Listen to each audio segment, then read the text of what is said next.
વડોદરાના Pandit Deendayal Upadhyay town hall ખાતે 25 જૂન 1975ની કટોકટીના 50 વર્ષની પૂર્ણતા નિમિત્તે એક વિશેષ કાર્યક્રમ યોજાયો હતો। દેશમાં કટોકટી લગાવ્યાના 50 વર્ષ પૂર્ણ થવાના અવસરે સંવિધાન હત્યા દિવસ 2025નો કાર્યક્રમ યોજાયો હતો। દીપ પ્રાગટ્ય કરી કાર્યક્રમની શરૂઆત કરવામાં આવી હતી। આ પ્રસંગે સંવિધાન અને લોકશાહીના મૂલ્યોના જતન માટે નાગરિકોને પ્રાસંગિક પ્રવચન, ડોક્યુમેન્ટરી ફિલ્મ તેમજ રાજ્ય કક્ષાએથી યોજાયેલા કાર્યક્રમ દ્વારા માહિતગાર કરવામાં આવ્યા હતા। રાજ્ય કક્ષાએ મુખ્યમંત્રી શ્રી ભૂપેન્દ્રભાઈ પટેલની અધ્યક્ષતામાં ગાંધીનગરથી યોજાયેલા કાર્યક્રમનું જીવંત પ્રસારણ પણ ઉપસ્થિતોએ નિહાળ્યું હતું। આ કાર્યક્રમના અવસરે રાજ્ય સરકારના મુખ્ય દંડક બાળકૃષ્ણ શુક્લ, સાંસદ ડૉક્ટર હેમાંગ જોશી, મેયર પિંકીબેન સોની સહિત પદાધિકારીઓ, અધિકારીઓ, અગ્રણીઓ, મહાનુભાવો, કાર્યકરો, નગરજનો ઉપસ્થિત રહ્યા હતા। વિશ્વની અંદર આપણે કોઈ પણ વિકસિત રાષ્ટ્રને પણ લઈએ તો હંમેશા એ વિકસિત રાષ્ટ્ર ઉપર થનાર જે કોઈ પણ દુર્ભાગ્યપૂર્ણ ઘટનાઓ હોય તેઓ હંમેશા એક સ્મારક બનાવી અને એનાથી ઘણું શીખતા હોય છે।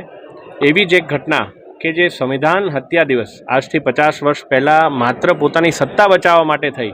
અને સંવિધાનને તોડી મરોડીને કયા પ્રકારે સમગ્ર દેશની અંદર કટોકટી લાદવામાં આવી હતી અને આ કટોકટીની અંદર સંવિધાનના મૂલ્યોને બચાવવા માટે તત્કાલીન તમામ નેતાઓ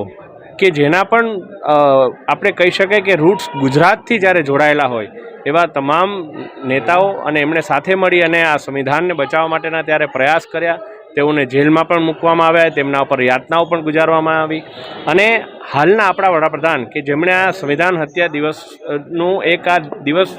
આપ્યો છે, એમણે તત્કાલીન સમયે RSSના પ્રચારક તરીકે પણ ઘરે ઘરે પત્રિકાઓ વહેંચી અને કયા પ્રકારે લોકોને આ બાબતે માહિતગાર કરવાનું જ્યારે કાર્ય કર્યું હતું ત્યારે આજે સંવિધાનના મૂલ્યોને બચાવવા ખૂબ જ જરૂરી છે।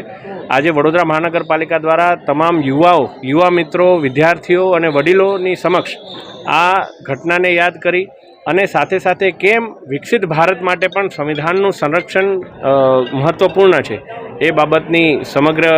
મહાનુભાવે વાત મૂકી। આ પ્રસંગે વિધાનસભાના મુખ્ય દંડક આદરણીય બાળકૃષ્ણ શુક્લજી, વડોદરાના પ્રથમ નાગરિક બેન શ્રી પિંકીબેન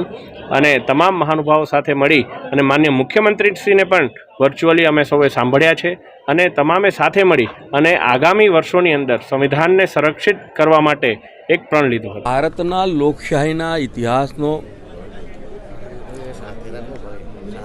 ભારતના બંધારણનો અત્યારનો સૌથી ગોઝારો દિવસ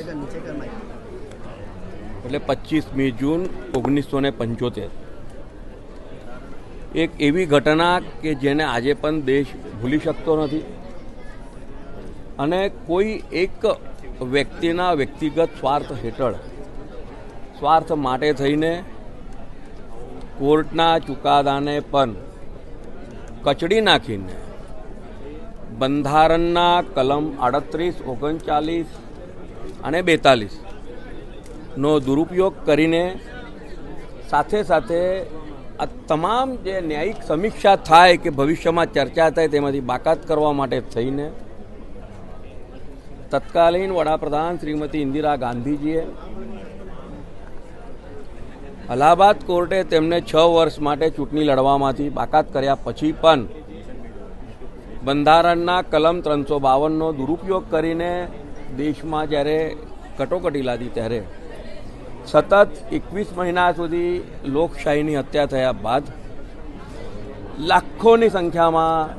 નાગરિકો જેલમાં ગયા, તમામ રાજકીય પાર્ટીના બધા જ નેતાઓ જેલમાં ગયા